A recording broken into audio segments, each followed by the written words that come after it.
नमस्कार आपण मानक मो चैनल क्यूटी दिव्यांशी चैनल को आपण मानक बहुत बहुत स्वागत। आज आम गोटे स्पेशल डिश बनैबा जोटा कि पंचुक स्पेशल बिना प्याज रसुण भेज थाली। बिना प्याज रसुण रे मु भेज रेसिपी केमिति बनाए ए वीडियो माध्यम रे मु आपण मानक देखैबी। आशा करूची वीडियोटी आपण मानक बहुत पसंद आसीबो। वीडियोटी को फुल वॉच करबा पई अनुरोध रहिला। ताले चलंतु बर्तमान स्टार्ट करिबा हमर भेज रेसिपी। भेज रेसिपी रे मु बनेछि अरुआ भात, डालमा आउ आंबुल राई, बैगण भजा। वीडियो स्टार्टिंग रे आपण माने देखिथे मु वेजिटेबल्स सब काटी की धोई की रखी देइथिली। मु मो पसंद अनुसार वेजिटेबल्स नेइथिली। आपण आपणक पसंद अनुसार को भी वेजिटेबल्स एथरे ऐड करि परिबे। एबे सब वेजिटेबल्स सब प्रेशर कुकर रे देइ दबा। आउ मु एथरे हरड़ डाली की धोई की देइ देइछि। मु 5 जनक पई डालमा बनेछि सेही हिसाब रे परिबा आउ डाली रो क्वांटिटी नेइछि। तापरे एथरे किछि छेचा अदा देइ दबा।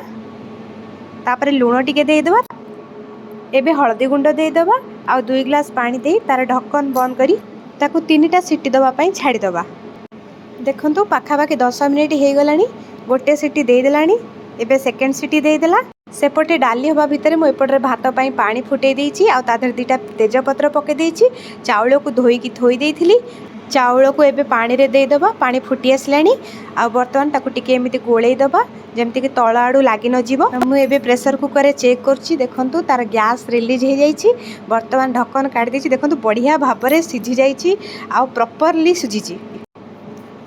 एपटे भात फुटी आसलानी आउ 5 मिनिट परे आमे ताकू गाळी दबा काइना बेसी नरम करिबा नहीं।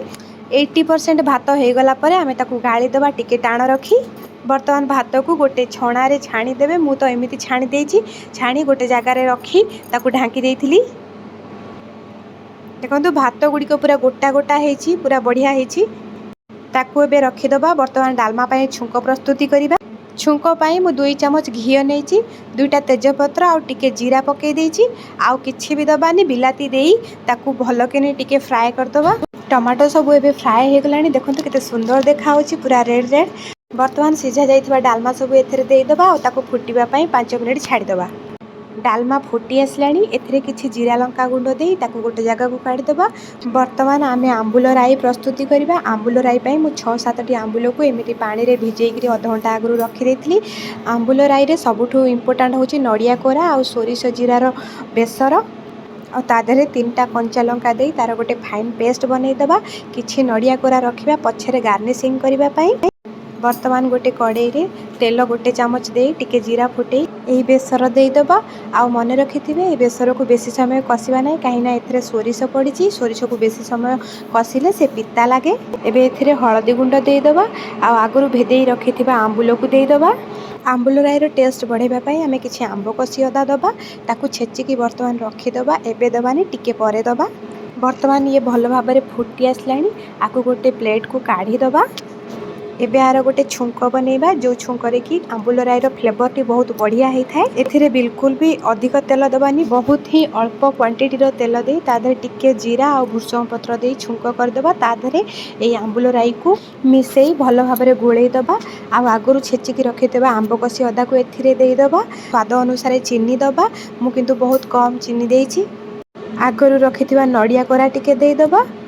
आ जीरा लंका गुंड टिके देई ताकू गोटे जगह को काढी दबा। आंबुल राईटी बर्तमान हो जाइए। एबे आमे बैगण भजा करिबा जोथि पई कि मु बैगण को एमती गोल गोल शेप रे काटी आगरु धोई लूण हळदी गोळेई रखी देइथिली। कड़ाई रे तेल गरम होला परे बैगण गुडी को देई दबा।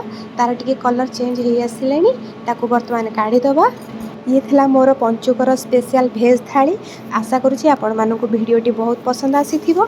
जदि आपण मानकु वीडियोटी भलो लागिछि ताहाले गोटे लाइक और शेयर कर देबे। कमेंट करबा को बिल्कुल भी भूलिबेनी। जदि मो चैनल ले नुआ अछंती ताहाले प्लीज सब्सक्राइब कर देबे। रहउछि जय जगन्नाथ। हैप्पी पंचुक।